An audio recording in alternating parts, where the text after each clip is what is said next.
Hello my dear students, Gayatri Vidya Mandir उच्च माध्यमिक विद्यालय सांचौर जिला जालौर की ऑनलाइन क्लासेस में आप सभी का एक बार फिर से स्वागत है।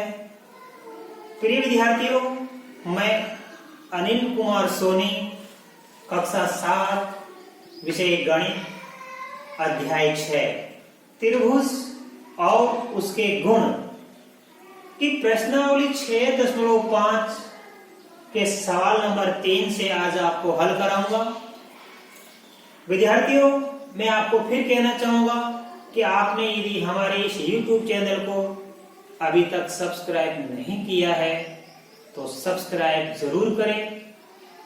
तो देखो बच्चों, अब हम प्रश्नावली 6.5 के आज के क्वेश्चन नंबर 3 सवाल नंबर 3 सीखेंगे।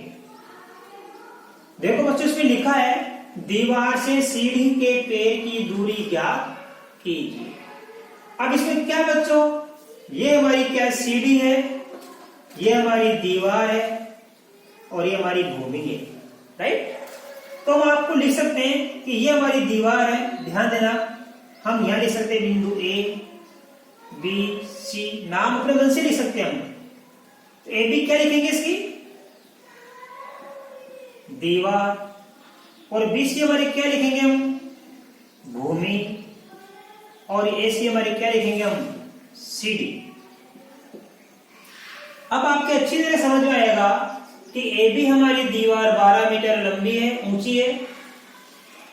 AC इस दीवार के सहारे एक सीढ़ी रखी गई है जिसका नीचे का पैर इस दीवार से BC के बराबर दूरी पर है, और हमें ये इस दीवार से इस सीढ़ी के पैर की दूरी हमें ज्ञात करनी है, जिसका मान हमारे सवाल में दिया हुआ बच्चों A। हम X भी मान सकते हैं, क्योंकि हमारे सवाल में A दिया है तो आप A ही लिखना, राइट। अब देखो बच्चों, हमने आपको कल भी सिखाया था कि ये हमारा समकोण त्रिभुज है, और समकोण त्रिभुज में 3 भुजाएं होती है, आधार, यह लंब, यह कर्ण। ये समकोण जिन 2 भुजाओं से बनती है, इनमें से एक आधार कहलाती है और एक ऊंचाई कहलाती है। समकोण के सामने जो बड़ी भुजा होती है यह कर्ण कहलाती है। तो देखो, यहां कर्ण का मान दिया है और लंब का मान दिया है, आधार का मान हमें ज्ञात करना है। दीवार से सीढ़ी के पैर की दूरी ज्ञात कीजिए, इस एक का मान हमें ज्ञात करना है। यह एक क्या है, इस दीवार से सीढ़ी के पैर की दूरी है, ये हमें ज्ञात करनी है। तो चाहे कर्ण का मान ज्ञात करो, चाहे लंब का मान ज्ञात करो, चाहे आधार का मान ज्ञात करो, हमेशा समकोण त्रिभुज में 3 भुजा में से 2 भुजा का मान दिया गया, और जिस तीसरी भुजा का मान हमें ज्ञात करना है तो पाइथागोरस प्रमेय लगाते हैं। पाइथागोरस प्रमेय का सूत्र मैंने क्या लिखा था बच्चों, कि बड़ी भुजा का वर्ग इन 2 छोटी भुजाओं के वर्गों के योग के बराबर होता है, अर्थात कर्ण का वर्ग इन दोनों भुजाओं के वर्गों के योग के बराबर होता है। तो देखो, हम लिखेंगे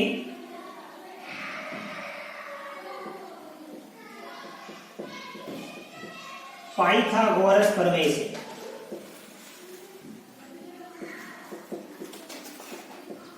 कर्ण स्क्वायर बराबर होता है आधार स्क्वायर प्लस लंब स्क्वायर। हिंदी में बोल सकते हैं कर्ण का वर्ग बराबर होता है आधार के वर्ग और लंब के वर्ग के योगफल के बराबर। कर्ण हमारे पास में कितना दिया हुआ बच्चों, 15 मीटर। आधार हमारे पास में दिया हुआ A मीटर, और लंब हमारे पास में दिया हुआ 12 मीटर। तो आप सीधे मान रख सकते हो, आधार का मान A दिया है, इस आधार की जगह हम रखेंगे A स्क्वायर, प्लस लंब का मान 12 दे रखा है तो 12 स्क्वायर, ये बराबर का चिन्ह। कर्ण का मान 15 है तो 15 स्क्वायर, राइट। अब देखो, ये हमारे पास समीकरण बन गया, कल भी हमने आपको सिखाया था A स्क्वायर। अब इसका कर देंगे पक्षांतरण, इस 12 स्क्वायर का हम क्या कर देंगे पक्षांतरण। पक्षांतरण का मतलब 12 इसका उधर जाएगा,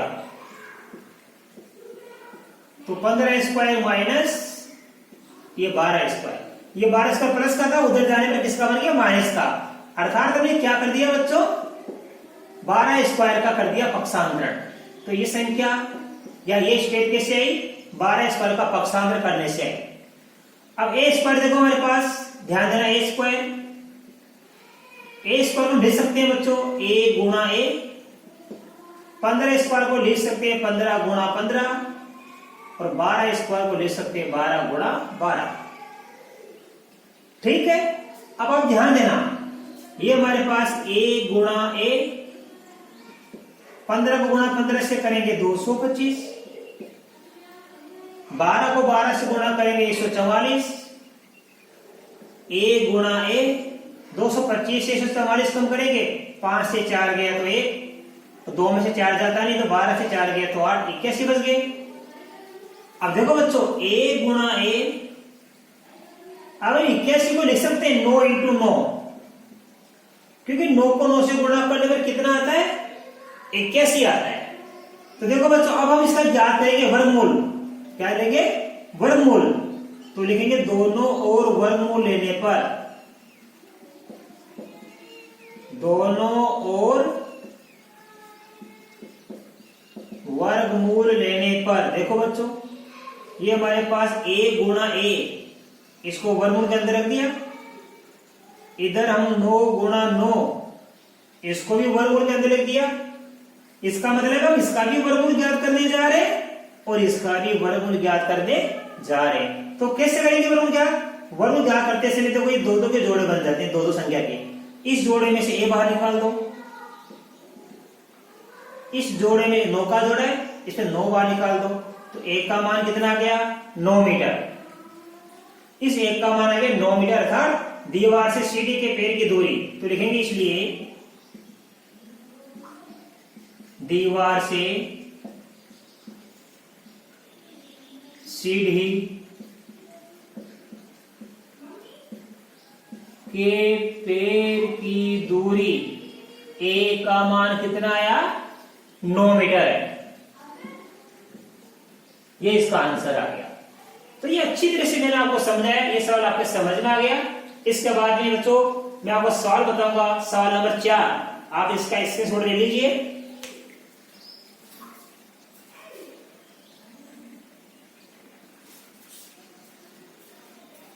अब देखिए बच्चों क्वेश्चन नंबर 4, निम्नलिखित में से भुजाओं के कौन से समूह एक समकोण त्रिभुज बना सकते हैं। ये 3 भुजाओं के माप दे रखी है, इन भुजाओं के माप से कोई समकोण त्रिभुज बन सकता है या नहीं, अथवा इन 3 भुजाओं से नाप से कोई समकोण त्रिभुज बन सकता है या नहीं, यह हमें जांच करनी है। तो देखो पहला सवाल बच्चों, 2.5 सेमी, 6.5 सेमी और 6 सेमी, ठीक है। तो हम लिखेंगे देखो चूंकि समकोण त्रिभुज में एक भुजा का वर्ग अन्य 2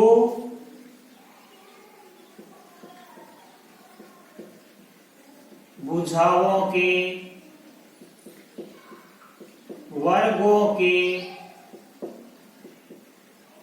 योगफल के बराबर होता है।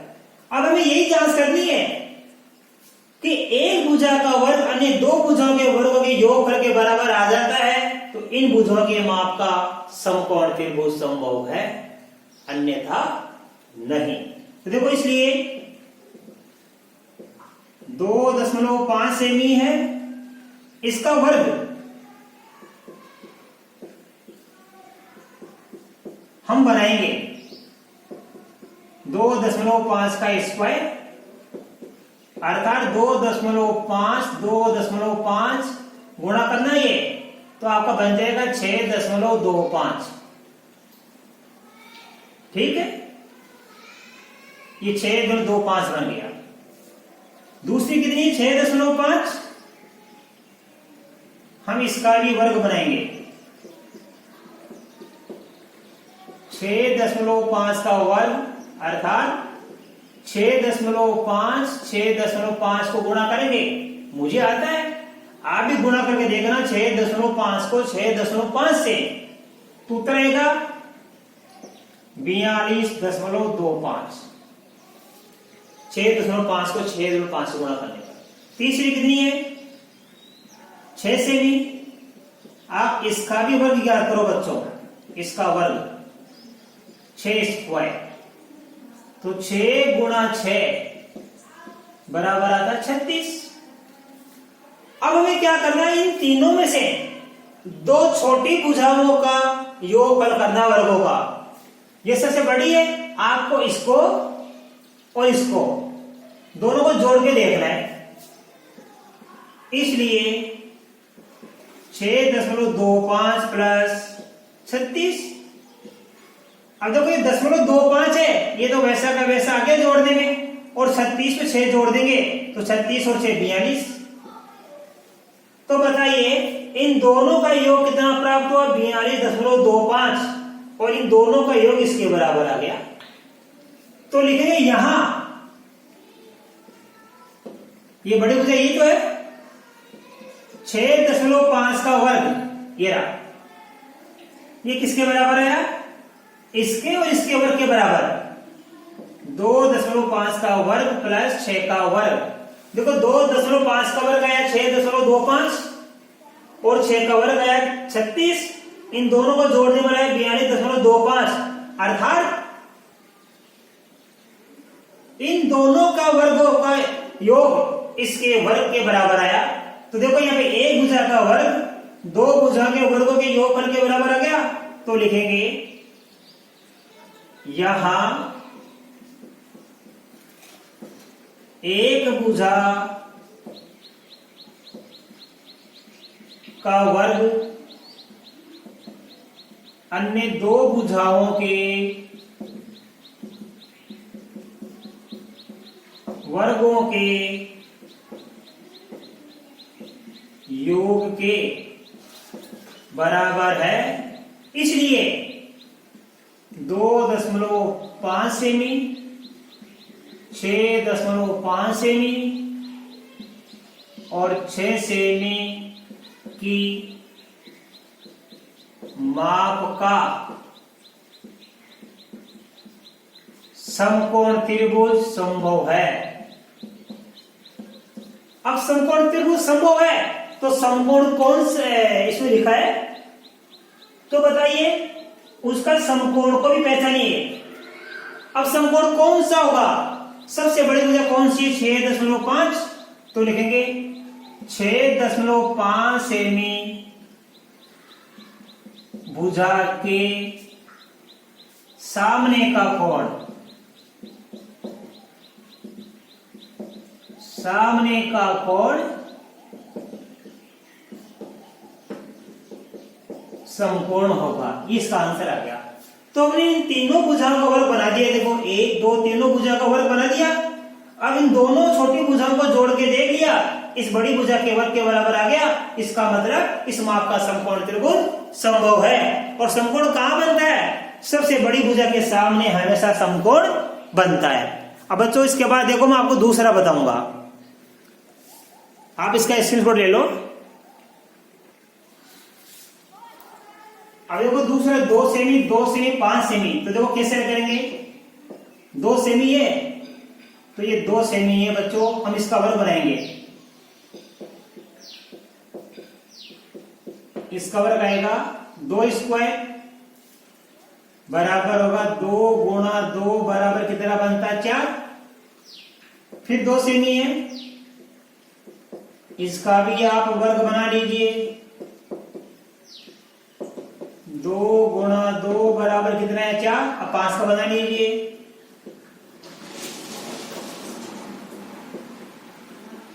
इसका वर्ग 5 स्क्वायर 5 गुणा 5 कितना गया 25।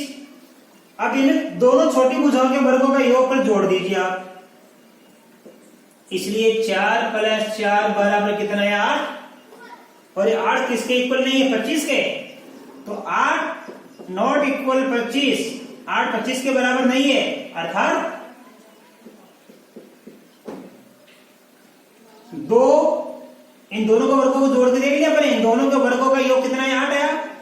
और ये 25 क्या है बड़ी भुजा का वर्ग है। तो 2 छोटी भुजा का वर्ग तीसरी भुजा के वर्ग के बराबर नहीं है। तो अर्थात 2 भुजाओं अर्थात यहां एक भुजा का वर्ग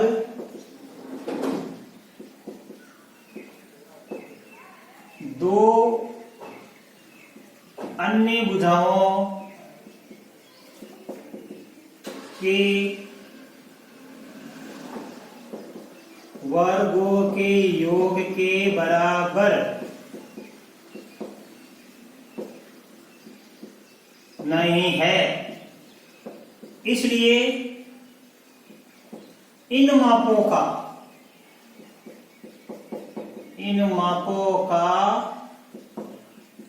समकोण त्रिभुज संभव नहीं है। राइट।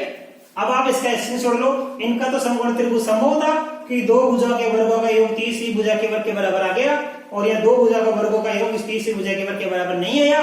इसलिए यह समकोण त्रिभुज संभव नहीं है मापों का। आप इसका स्क्रीनशॉट लो। मैं आपको इसका तीसरा बताऊं। इसी प्रकार बच्चों देखो इसको करेंगे हम। 1.5 है तो 1.5 का वर्ग बना दो आप।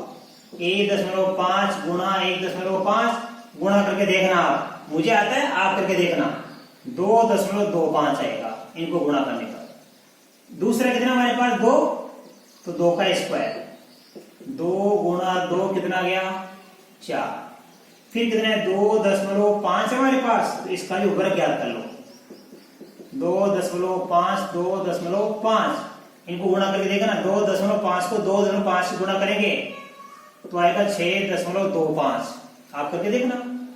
अब इन सबसे बड़ी देखो यहाँ पे 6.25 है। इन दोनों छोटे को जोड़ के देखेंगे हम। इसलिए 2.5 + 4 बराबर कितना आया 6.5। तो देखो इन दोनों का जोड़ किसके बराबर आया इसके बराबर आया। अर्थात यहां ध्यान देना 1.5 का वर्ग प्लस 2 का वर्ग बराबर क्या आया इसके बराबर आया। 2.5 के वर्ग के बराबर आया। 1.5 का वर्ग या 2 का वर्ग किसके बराबर है इन दोनों का योग। इन दोनों के वर्गों का योग 2.5 के वर्ग के बराबर आया। तो लिखेंगे यहां 2